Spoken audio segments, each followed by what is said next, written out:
Ladies and gentlemen, don't die chasing what you think you're missing. Live with what you've got.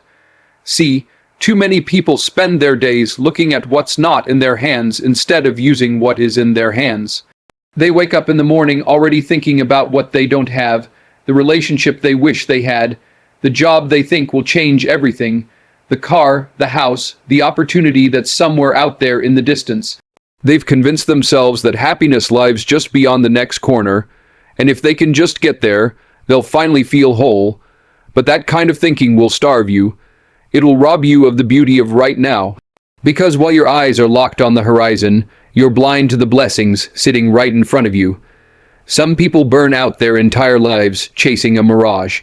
They don't even realize that the more they run, the thirstier they get, and the thirstier they get, the less they notice they're running past rivers.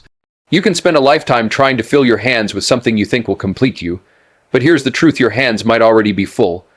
You just don't see it because you've been taught to believe that enough is always something more than what you have. And when more becomes your God, you'll sacrifice everything you love on the altar of someday. It's not that ambition is bad, no. Wanting more can drive you to grow, to evolve, to push past limits.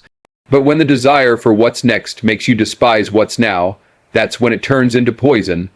That's when you stop seeing the people who show up for you. That's when you ignore the skills you already possess. That's when you treat your own story like a draft instead of the main event. You keep telling yourself, one day I'll live, but one day turns into no day.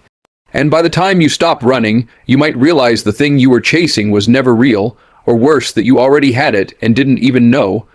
Living with what you've got isn't about settling. It's about standing still long enough to see what's already blooming around you. It's about looking in the mirror and recognizing that you're not empty, you're not behind, and you're not broken just because you're not holding some imagined prize. Sometimes what you've got right now, the people who call your name, the small victories you ignore, the breath in your lungs is worth more than the finish line you've been dreaming about. Because the finish line moves. Every time you get close, it shifts further away. And if you keep running like that, you'll never cross it. You'll just wear yourself down until you've got nothing left to give, chasing something that can't even love you back. The one isn't always a person or thing, sometimes it's a state of mind. People talk about finding the one, like it's some rare gem hidden out in the world, something you have to dig for, search for, maybe even fight for. They picture it as a person who will understand them perfectly, or a career that will finally make them feel important, or a single defining moment that will tie all the loose ends of their life together. But what if the one isn't something you stumble into? What if it's not out there at all? What if it's a way of thinking you carry with you, no matter where you are or what you have? Because the truth is, the way you see your life shapes what you find in it. If your mind is wired to believe you're always lacking, you'll look right past the treasures that are sitting in plain sight. And if your mind is tuned to gratitude, to possibility, to self-worth, suddenly every day feels like you've already found something worth holding on to. We live in a world that trains us to think the one has to be external. That's why people jump from relationship to relationship, job to job, city to city, chasing a feeling instead of cultivating it. They keep thinking the next person, the next paycheck, the next milestone will fix the emptiness they feel inside. But emptiness doesn't get fixed by the next thing, it gets fixed by changing the way you see yourself and the life you've been given. The one might just be the moment you stop measuring your value against someone else's story. It might be the peace that comes from deciding that your life doesn't have to look like anybody else's to be worth something. Sometimes the one is not a match you find, but a decision you make. A decision to wake up and claim your own space in the world without apologizing for it. A decision to stop treating yourself like a project that's still under construction. A decision to believe you're already enough even as you grow.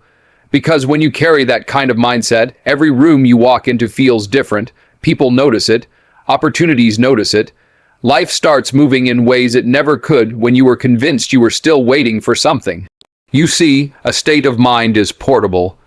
It can go with you through storms, through changes, through seasons when you have nothing, and seasons when you have everything. And because it's inside you, no one can take it away. If the one is a person or a thing, it can leave, it can break, it can disappoint. But if the one is how you think, how you choose to see the world, then you can carry it in every conversation, every risk, every quiet moment when no one else is watching. That's not about finding something new, it's about uncovering something you've had all along. Your worth is not measured by what you find, but by who you become while searching. The world is loud about results. It tells you the proof of your value is in the trophies you stack, the titles you earn, the milestones you post for everyone to see. If you can hold it in your hands or hang it on your wall, then you've made it. That's the story you've been fed since you were young. But the danger in that story is it makes the journey invisible. It convinces you that all the steps, all the struggles, all the moments when you felt lost or unsure don't count unless they lead to a win that the world recognizes. And so you keep chasing, thinking the destination will finally make you enough, all while ignoring the fact that you're already becoming something in the process. Every time you take a step towards something that matters to you, you change a little. Maybe you learn to be patient in ways you never were before. Maybe you find courage where you thought you had none. Maybe you develop resilience because the thing you want isn't coming easy, and you're still showing up anyway. Those qualities are not just side effects, they are the real gains. They shape you into a person who can stand stronger, think clearer, and move with purpose no matter what happens next. The irony is, the prize at the end might fade, but the person you become lasts. If you define your worth only by the moment you arrive, you rob yourself of the moments when you grew. You forget the nights you worked through doubt. You dismiss the mornings when you didn't feel ready, but got up anyway. You overlook the people you met along the way, the small victories no one clapped for, the strength you built without realizing it. Those things are the proof of who you are, not the final achievement. And sometimes, in chasing something big, you discover that the pursuit itself was the real gift, because it pulled qualities out of you that would have stayed hidden otherwise. There's also a danger in measuring yourself only by what you've found, because it puts your value in the hands of chance. Sometimes opportunities come, sometimes they don't. Sometimes timing works in your favor, sometimes it doesn't. If your worth is tied to those external results, you'll rise and fall with them. But if your worth is tied to the character you've built while you've been out there searching, then it's untouchable. You carry it everywhere you go, no matter the outcome. The search will test you, it will shape you, and if you pay attention, it will reveal to you that you were never just chasing something, you were becoming someone. Living fully now is more valuable than finding the one someday. There's a trap people fall into when they believe their life hasn't truly started yet. They tell themselves, when I find that perfect person, I'll be happy. When I land that dream job, I'll start enjoying life. When I hit that goal, I'll finally feel alive. And in the meantime, they put their joy on layaway, storing it away for a future date that may or may not ever come. They go through their days half present, like they're rehearsing for the real show, not realizing the real show has been happening all along. The cost of living like that is enormous, because time doesn't pause while you wait for something you think will complete you. Every day you hold back, you're giving away moments you can't get back. You're letting conversations slip by because you're too busy daydreaming about tomorrow. You're ignoring the small miracles that are happening in the ordinary moments, the way the light spills through the window in the morning, the laugh you didn't expect to hear from a friend, the quiet peace in a walk with no destination. These things may seem small, but they are the very fabric of a life well lived. If you keep saving your energy for a future that's uncertain, you'll miss the richness of the present that's right in your hands. The idea of the one can be intoxicating. It paints a picture of a single, defining moment or person that will unlock everything you've been missing. But even if that moment does come, if you haven't learned how to live fully now, it will arrive to find you unprepared.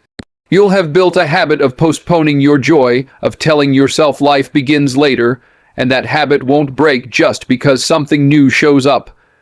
Living fully is a muscle. It has to be exercised daily in the middle of the imperfect, the incomplete, and the uncertain.